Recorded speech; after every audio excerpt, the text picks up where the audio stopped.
সরকারের কিন্তু অনেকগুলো পজিটিভ মুভমেন্ট আমরা দেখতে পাচ্ছি বাংলাদেশ ব্যাংকের থ্রুতে, এবং এই বাজেটের মধ্যেও তারা চেষ্টা করছে যে প্রাইভেট সেক্টরকে কিভাবে ভাইব্রেন্ট করা। কিন্তু শঙ্কা যেটা, সেটা হলো যে আসলে কতটুকু এটা সম্ভব হবে বা হবে না। রাদার এক্সিস্টিং যেসব ইন্ডাস্ট্রিগুলি আছে, সেই ইন্ডাস্ট্রিগুলির অবস্থা কিন্তু খুব একটা বেশি শক্তিশালী। আপনি খেয়াল করেছেন যে গত এক বছরে বিবিএস এর রিপোর্টে কিন্তু বলে দিচ্ছে যে ম্যানুফ্যাকচারিং সেক্টরের গ্রোথ 2.86% হয়ে গেছে। তার মানে 3.71% ছিল এর আগের বছর, which is a 0.49%, 0.45% কমে গেছে, which is a dangerous thing।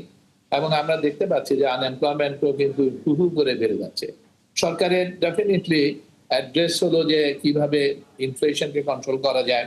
Inflation একটা বড় হেডেক, এবং এটার সাথে সাথে জব ক্রিয়েশনটা কিভাবে করা যায়। কিন্তু আজকে যখন আমি দেখি যে বাজেটের এই চিত্র, বাজেটে আপনারা খেয়াল করেছেন যে রেভিনিউ কালেকশন হলো 6,04,000 কোটি টাকা সরাসরি, which is about, আমরা যদি এই বছরেরটাও ফিনান্সিয়াল ইয়ার 25-26 দেখি, তাহলে দেখতে পারবো যে অলমোস্ট আমরা এই পর্যন্ত 3,29,000 কোটি টাকা 10 মাসে আর্ন করেছে, রেভিনিউ কালেকশন হয়েছে। তার মানে ধরে নিলাম নেক্সট 2 মান্থে খুব বেশি হলে আর 1 লাখ, তার মানে 4.29 or 25 লাখ কোটি টাকা রোজগার হবে।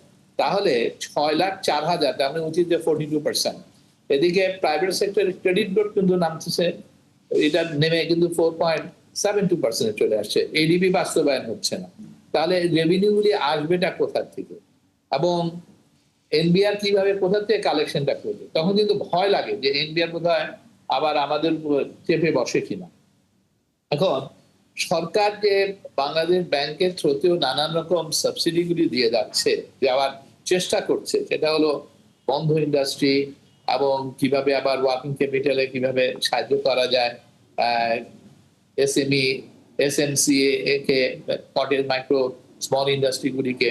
কিন্তু দেখা যায় যে আলটিমেটলি ক্রেডিট গ্রোথ কিন্তু হচ্ছে না, এবং ইন্ডাস্ট্রিগুলি কিন্তু সার্ভাইভ করছে না। ইন্ডাস্ট্রিগুলি ডিফল্ট রেট কিন্তু আরো বেড়ে যাচ্ছে, ফিনান্সিয়াল স্ট্রেস কিন্তু আরো ফিনান্সিয়াল সেক্টরে কিন্তু পড়ে যাচ্ছে। আপনারা দেখেছেন যে গত 3 মাসে এটা আরো কিন্তু বেড়ে 31,000 কোটি টাকা কিন্তু বেড়ে গেছে ক্লাসিফিকেশন। তার মানে এটা হলো অ্যাবাউট 30% এর মতন ক্লাসিফাইড লোন হয়ে গেছে। তার মানে স্ট্রেস কিন্তু ফিনান্সিয়াল সেক্টরে কিন্তু পড়ছে। এখন গভর্নমেন্ট ইনফ্লেশন কন্ট্রোল করবে, আবার গভর্নমেন্ট রেভিনিউ কালেকশনটা ঠিক মতো করতে পারবে না, এবং যে বড়টা করবে, বড়টা কিন্তু এই ফিনান্সিয়াল ইয়ারও প্রাইভেট ব্যাংকগুলি থেকে করা হয়েছে, আগামীতেও কিন্তু ব্যাংকগুলি থেকে কিন্তু করা হবে মেজরিটি দেখা যাচ্ছে। এবং ব্যাংকগুলো কিন্তু সেফ, বিকজ তারা ট্রেজারি বন্ড বিক্রি করে তাদেরকে সার্ভাইভ করছে। কিন্তু এর এফেক্টটা যেটা হচ্ছে সেটা হলো ইন্ডাস্ট্রিগুলি, এবং ইন্ডাস্ট্রিগুলি কেন সার্ভাইভ করতে পারছে না, কেন আরো সিক হচ্ছে, বাংলাদেশ ব্যাংক এত সাপোর্ট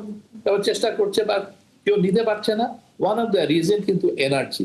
এখন দেখেন, আজকে আমরা যত কথাই বলি না কেন, এনার্জি কস্ট হাই হচ্ছে, energy is not secured yet, uninterrupted দিতেও পারছে না।